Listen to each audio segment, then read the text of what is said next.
Welcome to Better Sex, where you get the information and inspiration to create and enjoy your best possible sex life.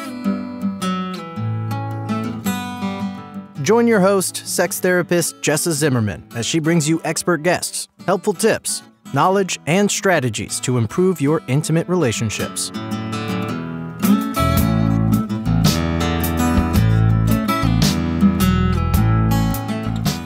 And now, your host, Jessa Zimmerman.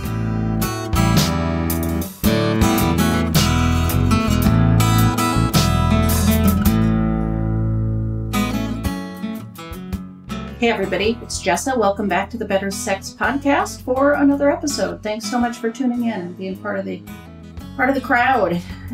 Today's episode, we're going to be talking about menopause, and this is one of the things that comes up as potentially a complicating factor in people's sex lives. So in the first pillar of Intimacy with Ease, which is all about discover what has got you stuck, what is complicating your sex life, and then how to think about it all differently so that you literally can't fail, this is where this would fall.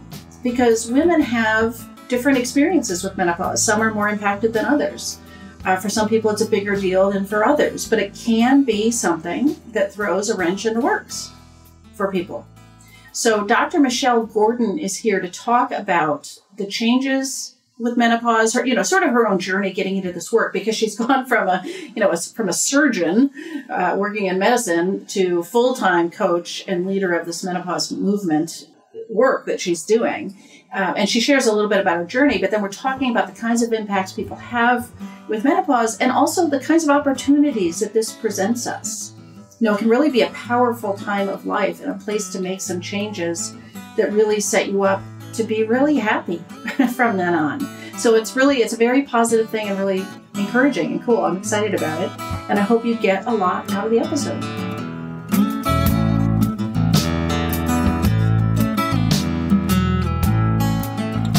And before we start the show today, it is sponsored by Intimacy with Ease. It's a method to help otherwise happy couples achieve a sex life that is easy and fun for both of them, so that you can actually just enjoy your sex life with zero stress. For more information, if you want to watch a brief little training video that's available, all of that, go to intimacywithease.com.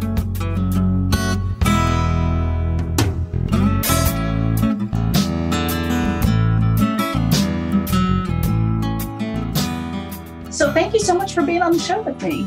So happy to be here. It's fun to trade this since I was on your show and now you're on mine. This is a great partnership. So I love it. I love it so much. So talk to me a little bit about the evolution, the history. Where did the menopause movement come from? So what happened was I started going through menopause a few years ago. I mean, it just, it happens to all of us. But, yes, it does. But the problem is that it comes on kind of suddenly and people don't expect it. And for me, there was no different for me. And I started having these weird things happen. I was crying at commercials. I'm not that emotional. You have not done that before. Okay. Right, I'm not that emotional. I mean, stupid commercials, like, just crying. And I'm just not emotional. I'm a little bit on the other extreme. I don't get that emotional. And so I was like, this is weird. And then, and then I would be just laying on the couch reading, say. And all of a sudden I would feel like I was embarrassed, like this big flush was coming up, but it felt like, so when I get it, I'm classic. I don't know. When I get embarrassed, I feel this flush go up and I thought, well, this is weird. I'm not embarrassed. Why is this happening? But then the kicker was I gained like 50 pounds and it felt like it was overnight. Wow. And I was also like hating everyone. So it's like, this is really bizarre. And so I'm married to a lady. Her name is Val, and she's an internist. And I said to her, what is happening? Because she had a very mellow menopause. I mean, we've been together for 15 years. And so her menopause, she cried a little bit, but that was it. That was it. Okay. Never complained about hot flashes or anything like that. I said, what is happening? And she says, well, it's probably menopause. You just got to get through it. And I'm like, this sucks. I gained 50 pounds, and I'm talking about like, how am I going to lose this weight? And then, you just got to wait for it to be over. And so then I started doing research, found out that menopause can last the rest of your life. Yeah, I was going to say, it's not like we're over. We're just in it, right? Yeah, it doesn't ever go away. And so I started talking to like women who were, 20 years, 30 years older than me, and they're still having symptoms. And I'm like, I am not going to be miserable for the rest of my life. I'm going to figure this out. And I started doing research, and I read probably 100 books, and I started putting these principles into action. I figured out that there's, basically four pillars to managing your menopause. But on top of that, there's some real tricks about behavior change. So I tried taking some hormones. And when I started taking hormones, I got a period, and I was like, nope. Yeah, I didn't want that. Nope. Because I was over that. And what happened was, so I always had maybe some, what we would call dysmorphic. I got really angry around my periods. Mm. So what is that? That's like dysmenorrhea, but dysmorphic dysmenorrhea or something. I just had this really bad, I can't think of the medical term. So I apologize for anyone who's listening, who's a medical person, because I apologize. I can't remember it, but it's like PMDD is the acronym. And so here I am. I was so angry with myself and hated myself so much every time I got a period that I took the pill. And I had no danger of getting pregnant. I had sex with women. Right. So I took the pill, and I never got periods, and it was awesome. So I took this pill that I didn't have to. And then I thought, when I started menopause, I thought, well, let me go off this pill because I don't have to worry about it. I was getting these hot flashes and stuff. And it's like overnight, I got this big fibroid. So I got this big uterine fibroid. So I was having a massage. I was in New York City. We were there for a weekend or something. I was having a massage, and the guy pushed on my belly, and it felt weird. And I put my hand there. I was like, oh my God, there's a mass there. And I'm a surgeon, so I know what it means to have a mass. And I was like, crap. Yeah. And so then I had to go through the whole, rigmarole. And I ended up doing an endometrial biopsy, which, if you haven't ever had an endometrial biopsy, it's like the pain of childbirth without a baby at the end. Oh gosh. Because they're scraping the inside. It was horrible. Oh. So I had to have that. And then we did what's called, it's a uterine artery ablation. Wow. And so it's a vascular procedure where it was an interventional radiologist, but he put a thing in my artery, and then the fibroid had to degenerate, and that hurt. Ugh. So anyway, I don't know why this story came up, but at the end of the day, if you've ever had a degenerating fibroid, you're going to know what I'm talking about. They hurt because it's tissue that's dying inside of you. Wow. And truly the fibroid went up to almost to my sternum. So that's the end of the breastbone there. So it was a big, big fibroid, but it went away. I didn't have to have surgery. That was awesome. But I still had menopause symptoms, and I still had, my clothes fit a little better because I didn't have this big mass in my belly anymore. But at the same time, I wasn't happy with my body. I didn't like what I saw in the mirror. And I did a bunch of trial and error for myself. And when I was able to put all of these principles into action, these 4 pillars that we're going to talk about later, I lost 50 pounds. I felt good about myself. My relationships improved. Mm-hmm. And I looked in the mirror and I was like, oh, yeah, okay, I can live that. Mm-hmm. And that was, I think menopause is so disruptive. It gives us a chance to take stock and say, what is actually happening in our life right now? And it's a time where we can actually reinvent ourselves if we want to, right? Yeah.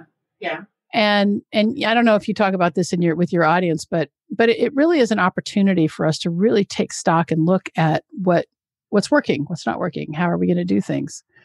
And that's what it did for me. And so I was like, well, I can't be the only one.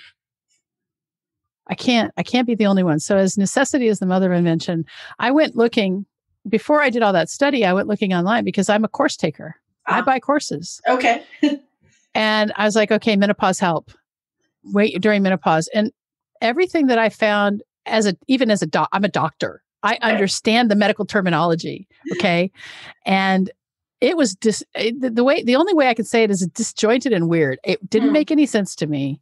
I'm like, okay, somebody's got to decipher this, because if it's hard for me as a board certified surgeon, as somebody who's been through medical school and have practiced medicine for a long, long time, if it's that hard for me, how hard can it be for somebody who doesn't have that advantage? Mm. And so that's when the Minnow system was born. And it's interesting Menopause to me movement. that as a doctor, you had to ask your wife, what's going on with me, right? Like even a doctor with the medical school training and everything else it's not like we're prepared for menopause, right? We're not. And, it comes up for me all the time too. It's like even sex. Doctors, even OBs and urologists are not talking about sex and sexual function. So there's such a dearth of information. As a doctor, I can tell you that we don't talk about sex. Yeah. We don't talk about sex in medical school. We don't talk about, there's a lot of things we don't talk about in medical school. We don't talk about nutrition. We don't talk about disease prevention. Right. Right. And especially in America, we're in the business of disease maintenance, not disease prevention. And the reason for that is that if we prevent people from getting diseases, then what is the medical industrial complex going to do? So there's a lot of real economic issues that are involved in the way that America does medicine. Right. So does that, you have left medicine, right? Well, I did. I'm full-time. I'm full-time with the menopause movement. I still licensed. I'm licensed in New York and Texas. I'm board certified as a general surgeon, and I just retired from surgery in July. Oh, wow. And that's not to say that I couldn't go back because I still have active licenses. Yeah. But at the end of the day, COVID changed a lot for medicine. And during the I'm in New York, and New York got hit with the first wave, and we are really the reason why. Italy too. So I don't want to diminish what happened in Europe, but for America, it was New York. Yeah. And our little hospital of 130 beds had over 70 people on ventilators. Wow. It was a COVID hospital, and we were seeing people would go on the vent and they wouldn't come off and they just die. And it was a really demoralizing time back in April and May. I would go in and with COVID, we saw this issue with blood clotting, and now we've learned how to manage it, but we didn't then. We were shooting in the dark. Right.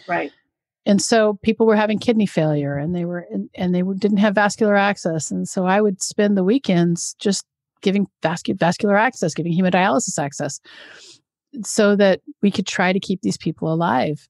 And it was the most demoralizing thing I'd ever seen. Wow. I'd go and operate on these people, and I'd be wearing 3 masks. I'm so afraid to get it because my son is immunocompromised. Wow. And I decided that it wasn't worth the risk. It's just not something I don't want to be exposed to that. I don't want to bring that's not to say my wife is still dealing with it, but I'm not. And we have a protocol at home. If we have to go out to the hospital, we come home, we strip in the garage, all the clothes go into a bag, immediate shower. Yeah.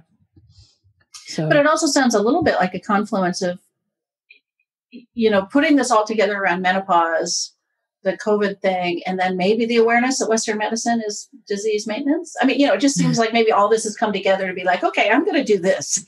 Yeah. It is. There's a lot of ways we could go with this. I've come to discover that, and I don't know what your audience is like, but I've come to discover that we are truly spiritual beings having a human experience. Mm-hmm. And when I woke up to that, it was a lot easier to make decisions around how to serve my soul, how to make sure that I can help serve others' souls. Yeah. Does that make sense? Yes, it does. It does. So talk to us a little bit about menopause. I want to say symptoms, but I don't even know if I like that word. But what are the kinds of experiences that women have in menopause, especially that are experienced as problematic? Yeah. So I think when it comes to menopause, there's some broad categories that are external, and there are some broad categories that are internal. Okay. And for the external symptoms, the external problems, the struggles are really the symptoms like hot flashes, mood swings, sleep disturbance, weight gain. Those are the main ones, right? The mood disturbance can be one of the big ones, but by far and away, the biggest complaint I hear from women is menopause weight. Mm-hmm. I can't get the weight off. I keep trying. I'm not changing my diet. Everything's the same. I'm exercising the same, and the weight just keeps piling on. And that has to do with how our body manages the hormonal disturbances. And then when you don't get enough sleep, on top of that, then your body's going to try to hold weight. It's going to make you crave carbs. It's going to make you crave the things that your brain thinks it wants. Right. So we have that. But then we have the more internal struggles, which are my relationships are not the same as they used to be. And I feel like an alien's beamed down and taking control of my body. I don't feel like myself at all anymore. So I can't make decisions. And a lot of women in menopause just can't make decisions like they used to. And it's either a function of the brain fog or it's a function of not knowing who they are anymore. So I do believe that menopause can come with menopause can come an identity crisis. I had one. I was like, what's going on? And it was really hard for me because as a super high performer, I mean, surgeons are really high performers. Right. And so for me, when I was having difficulty recalling the names of anatomical markers, the names of drugs, I was like, I've got to do something about this. Wow.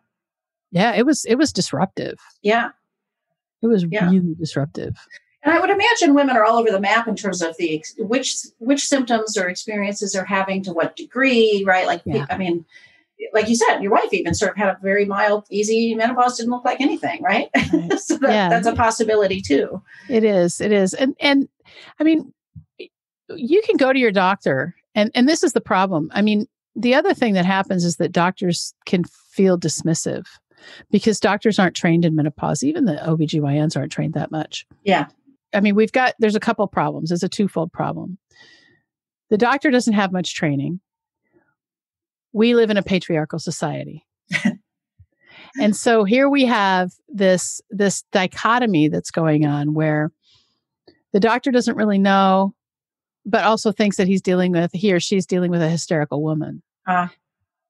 And so that can make women feel very unheard during this time in their life. And I always tell women that, what are you going to do when your doctor dies? You're going to get a new one. And so if you don't, I know it's very crass, but I mean, it's just I'm done. I'll never have another doctor as long as I live. Yeah. Right. So just like any other consumable in a sense, doctors are commodity. It's unfortunate, but they are. If you're not happy with your doctor, even though you may have a relationship, there's nothing wrong with changing your doctor. Right. So I'd like to empower women to look at it that way.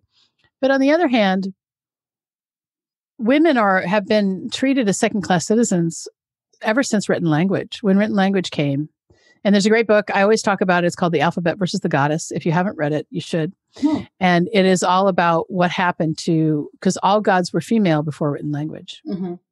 And then as written language came up, we started using the other side of our brain. The masculine took over, and all the gods were dismembered. And so there's stories of how the goddesses, not the gods, but the goddesses were dismembered by the gods and raped and things like that. And it's all because of the way, I mean, that's what it seems like. That's the dawn of the patriarchy.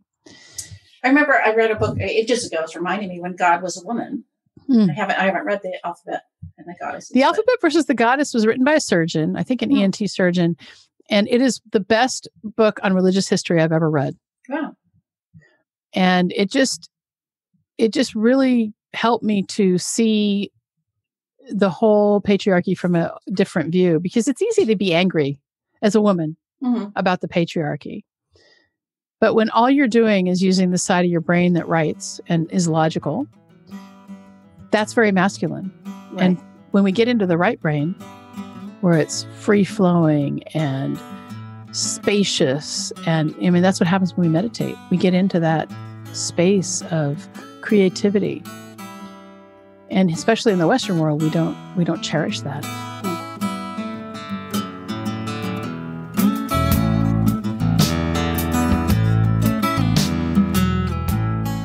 Hey, it's Jessa. I'm just taking a little break to invite you to my free monthly webinars that I do on a variety of topics that always include an open Q&A session with me at the end. I'm doing these monthly. If you want to hear about them, be invited so you can register. Make sure you join my mailing list. You can go to bettersexpodcast.com/list.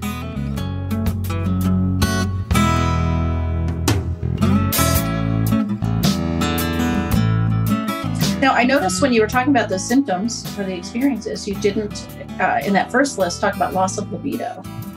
I did it because I forgot. Of course, this is the Better Sex podcast. Right. So this is like a perfect time. Like, let's emphasize that. What? That is a real common problem. Yeah. How common? Do you know? I would say, I mean, at least 30% of my audience, based on surveys, I've surveyed at least 10,000 women by now. So, and so we do see it pretty commonly. Mm-hmm. And there are many causes loss of hormones, right? So we start with the loss of the hormones that's natural. It's supposed to happen. Right. It's not an emergency, No, I mean, the problem is that, if you think about China, for example, and some parts of Japan, but in China, they didn't even have a word for menopause until recently, because women just got older and it was no big deal. And so I think because of the way the Western medical industrial complex, menopause has become a medical condition to many people. But I like to tell people that menopause is the privilege of a long life. Yeah. Menopause is not a medical condition any more than stubbing your toe is, in a sense, right? It's just, and even that's a bad analogy, because sort of the way I think about pregnancy and birth, right? Right, birth is a natural maybe thing. Right, maybe the better way to say it, and this is one of the things I talk about in my courses is puberty a medical condition? Because chances are, when you were going through puberty, you got sat down to have the talk, right? And somebody's going to tell you, hey, you're going to get breasts. Right. And here's what's going on. Yeah. And you're going to start bleeding and things like that. And what we don't get is a talk about menopause, because it happens as adults. It happens in secret. And because there's so much shame around bleeding every month, because it's blood and blood is gross, right? And there's so much shame around that. When that bleeding stops or becomes intermittent, we feel like we have to go through it alone. And so one of the big things is feeling lost and lonely. Mm-hmm. So on top of, all the other symptoms, the internal symptoms and the external symptom of loss of libido, a lot of women say, my husband thinks I went off him, and I didn't go off him. It hurts now because I don't have any lubrication, or there's the whole issue of vaginal atrophy that can happen. And it doesn't necessarily change your desire.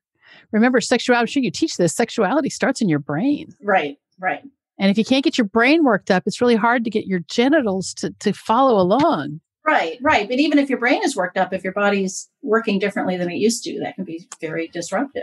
Right. And I think part of being a mature human is to look at sex not as a teenager would, because, what is a teenager? A teenager is like a rabbit, right? I mean, all they want to do is get it on. But as mature adults, we can actually have that long simmering kind of love that maybe isn't that hot thing that'll burn out quickly, but we can talk about sexual interaction as maybe just touching my arm, or it doesn't necessarily have to involve genital touch initially. Right. So there can be these changes. I mean, actually, we've talked about it before in the show, but would you mind defining vaginal atrophy? It's such a horrible term. So vaginal atrophy is the loss of tissue. Mm-hmm. And women who have certain hormones that are diminished can have this problem. And not only is it vaginal atrophy, you can get urethral atrophy, which is the muscle around the urethra. And that's where the urine comes out. And when that happens, then women can have a lot more UTIs, urinary tract infections. And if you're having a lot of urinary tract infections, there is a way to treat it. You have to go to the doctor, but you can get some topical testosterone that can help it. Mm-hmm. And sometimes, especially if you have really, really dry, you can get some topical estrogen or some sort of an estrogen progesterone mixture, but you have to go to a doctor for that. You can't just do that over the counter. Right. Okay. Yeah. So people might have lowered lubrication, potentially some pain, right? More UTIs and loss of libido or diminishment of libido anyway. Yeah. And then bleeding. Bleeding can happen with intercourse, with any sort of penetration because of the atrophy, because of the lack of lubrication, because of the loss of estrogen. Mm. So what do we do? How do we help make it? I mean, the question we sort of have prepared for this interview is how do we help women make menopause the best time of their lives? Not just like how do we get it back, but like how do we even make it better? Like what goes into this? Well, I think that the first thing is to understand the hormones. Then that's the first pillar of what I call the Meno system. We've got 4 pillars of the Meno system, and the first pillar is science, and that's hormones and what's actually happening in our bodies. And then we move on to how can we best support ourselves with diet. And I'll tell you that was probably the biggest research piece for me. It took me a few years to really understand diet. I'm not a nutritionist by any stretch of the imagination. But what I did do is I found out the things not to eat so that we won't be suffering in what we like to call minnow misery, or, got our feet stuck in the minnow muck. Or, and then the things to eat to support our menopause, especially if you don't want to take hormones. So there's ways to supplement your hormones just with certain types of foods. Those are called phytoestrogens and flavonoids and things like that. They can really help to support your metabolism.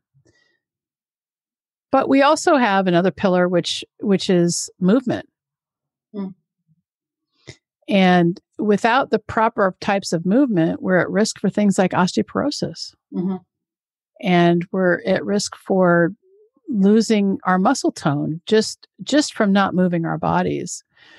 And I like to say that exercise is the fountain of youth, and we have to drink from it, and it doesn't have to hurt.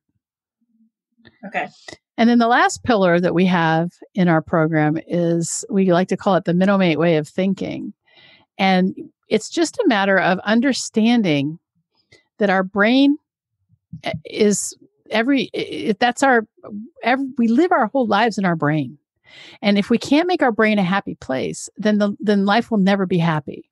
And so we spend a lot of time working on that. And that's a big one.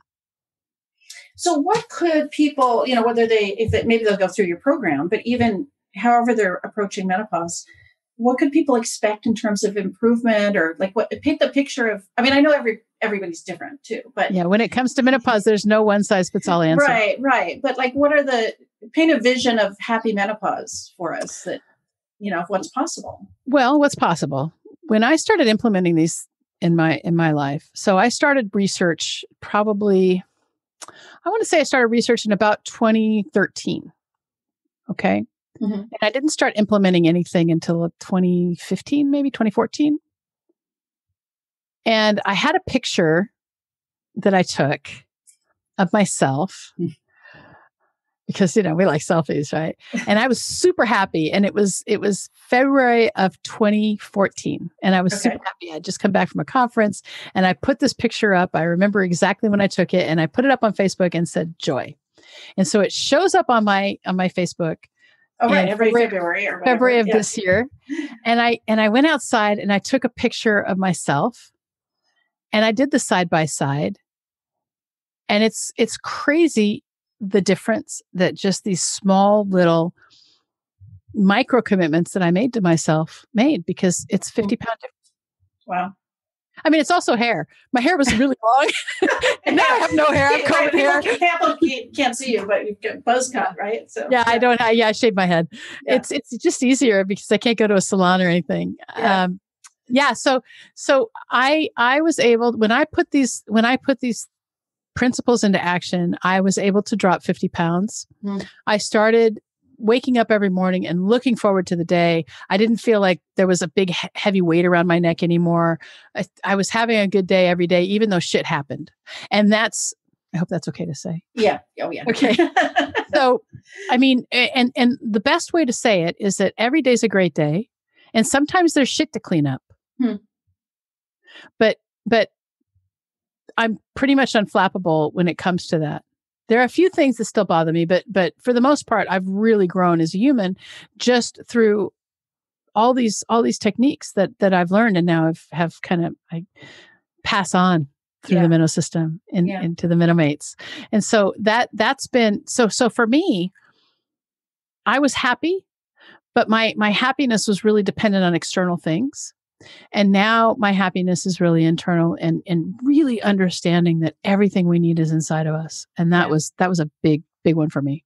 Well, you talked about, I can't remember the word you used, but it's sort of a crossroads that we can hit in menopause, right? Where a reevaluation, and is this what's working and what isn't? And, maybe we go new directions. And it seems to me a time of life where people might really fall into what they should be doing, right? What their calling is, or what's really going to bring them joy, or that maybe the kids are raised or close to it. And we can start to think about, what do I want to do with the rest of my life? Right. I mean, I think it's a time, it really is a time of reflection for a lot of women, and a time of reinvention. Mm-hmm. I mean, look at Madonna. Madonna reinvented herself so many times, but it was at menopause when she was in her 50s. That's when she was like her sexiest. Right. And she was always sexy, but she really got sexy with the nighttime stories and things like that around 50. I mean, now she's not sexy anymore, but she's not. But to me anyway, I could be wrong. I don't want to bang on Madonna's right. Your sexy might be different than someone else's. Right. Exactly. Right. Desires are very different. Very different for every different people. But when you think about it, one thing is to get away from societal norms. Mm-hmm. Society says that a woman who, can I say fuck? Yes. You okay. Can. All right. So there's a really great skit with Amy Schumer and Julia Louis-Dreyfus where they talk about Julia's last fuckable day. Oh yeah. As an actress, right? As an actress, you can get cast as a female lead, and yes, I've seen that. Yes, and so it's really interesting because, since the whole Me Too movement, we've had a little bit more people talking out. But I was in Los Angeles in the 80s, and I thought for 5 minutes about maybe trying to be an actor. But I knew what the cost was. Mm. I just knew it. I knew that if I wanted to be an actor, I would have to go sleep with somebody I didn't want to sleep with, and I was not willing to do that. Wow. And everybody knew it, just nobody talked about it. And so, and when you look at the way the media has portrayed women, older women specifically, over the hill at 40, right? And then these idealized versions, like can everyone look like Angelina Jolie? I mean, she's a beautiful woman. She's a beautiful woman who's emaciated. Mm-hmm. She probably eats a salad or a piece of lettuce like once a day. I mean, I know I'm over exaggerating, but you know what I mean? Yeah. They're not real women. And we have to, if we want to make meaningful change in our life, we have to accept ourselves where we are. And I think that's, if your audience doesn't get anything else out of this podcast with me, is that we have to work on our own self-acceptance, because there is nothing more important. Menopause, no menopause, not in menopause, still having babies, it doesn't matter. We have one body, and we have to be friendly with it, because if we're not friendly with that body, if we're not friendly with our mind, we will never, ever, ever have a happy life. Yeah. I love that. That is a perfect, like closing thought to take this away, Yeah. So where do people find you, find the movement, the Menomates, where do they go if they want to know more? Yeah. menopausemovement.com. Okay. That's where you can find me. You can find we have the Menopause Movement podcast. You've been a guest on my podcast, and that was awesome. And we do have a special for your audience that is almost ready. And we have a free course, the Menopause Movement Beta, and it's by application only. But for your audience, for your listeners, they get to bypass the application process. And so we'll get that link to you as soon as it's ready. It's probably going to be a little while, but it's a great big funnel. So yeah. Great. Yeah. Well, thank you so much. I appreciate it. Thanks so much for having me. It's been great.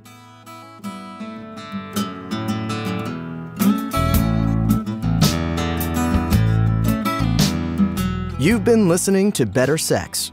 Please visit our website, bettersexpodcast.com, for show notes and additional episodes.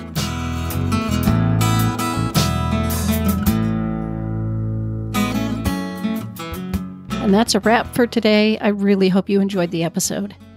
If you are enjoying the podcast, if some of this material resonates with you and you would like to make a difference and make sure that this keeps coming out in the world once a week, ongoing, there are a couple things you could do to show your appreciation. The first would be to go to iTunes and rate and review the show. That really helps us be found by new listeners when you review the show on iTunes. You can find a link at bettersexpodcast.com/iTunes. The other thing I want to invite you to consider is becoming a Patreon. For a small monthly pledge, you get some benefits. So for $2 a month, you get advance access to every single episode. For $5 a month, you get a chapter of my upcoming new book. And for $10 a month, I host quarterly get-to-know-you and question-and-answer chats over the web, and you get invited to that. I would love to have your membership in that, become part of the Better Sex family. You can find a link at bettersexpodcast.com/Patreon, which is Patreon. Again, thanks for listening. I'm glad you're here. Feel free to comment, ask questions, get in touch. I'd love to hear from listeners. Thanks.